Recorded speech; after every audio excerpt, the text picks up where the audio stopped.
మేడారం జాతర వీరగాథల పుణ్యభూమి గిరిజన సంస్కృతికి చిరునామా. మేడారం జాతర వీరనారీమణుల పుట్టుక, త్యాగం, ప్రకృతి పూర్ణ సంలీనత అనే జీవచక్రానికి ప్రతీక. ఇది ఒక కథ కాదు, జీవిత చరిత్ర.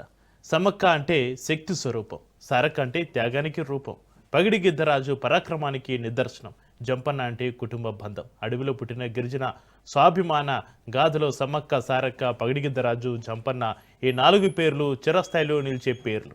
తెలంగాణ గిరిజన జీవన సంస్కృతికి అత్యున్నత ప్రతీకగా నిలిచిన మేడారం సమ్మక్క సారక్క జాతర ఒక పండగ మాత్రమే కాదు, ఇది దశాబ్దాలుగా తరతరాలకు చేరిన వీరగాథల జీవితాల పరంపర. అడవిలో జన్మించి యుద్ధంలో త్యాగం చేసి దేవతలుగా పూజింపబడిన ఒక గిరిజన కుటుంబ కథే ఈ మహాజాతర హృదయం.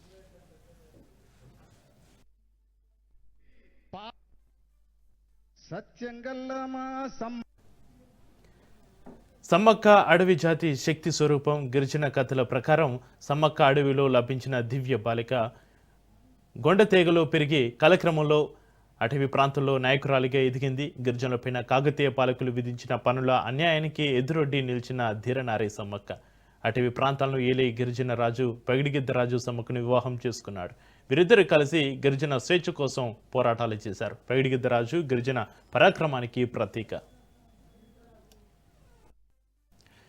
కాకతీయ సైన్యంతో జరిగిన యుద్ధంలో పగిడిద్దరాజు వీరమరణం పొందినట్లు కాదా, ఆయన త్యాగం గిరిజనుల ఆత్మగౌరవానికి చిరస్థాయి గుర్తుగా నిలిచింది. సమ్మక్క పగిడిద్దరాజు సంతానమే సారక్క, జంపన్న. తల్లిబాటలో నడిచిన సారక్క, తల్లి కూతులు కలిసిన గిరిజన గడ్డ కోసం పోరాటం చేశారు. చివరికి యుద్ధ భూమిలో వారు అదృశ్యమై అడవి దేవతలుగా నిలిచారని విశ్వాసం.